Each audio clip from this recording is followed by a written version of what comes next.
সাংবাদিক শোনো, আমি জিপে 5 হোল্ডার প্লাস আছে এআরবি সাপোর্টেড, মানে আমি অটোনোমাস, ঠিক আছে, রেগুলেটরি বডি। বাট পুলিশ এই রাশে দেখো কি করতেছে, কি করে জানো, রাস্তার ওই বিটে দাঁড়ায় দাঁড়ায় ঘুষ খায়। এরা মাদক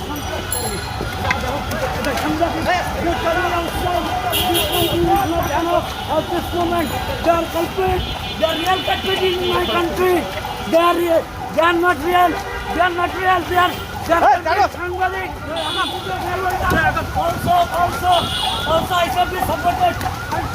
আমি এখনো যখন নমিনেটেড, এরা আমার সাথে দেওয়া এরা এরা বলে সংবিধান বানায়, এরা এই যুদ্ধ চলে এইভাবে করে মারছে, এরা এইভাবেই করে, সবাই কিছু করতে চায় রাষ্ট্রে, এরা রাষ্ট্রের কালপিট অফ মাই কান্ট্রি।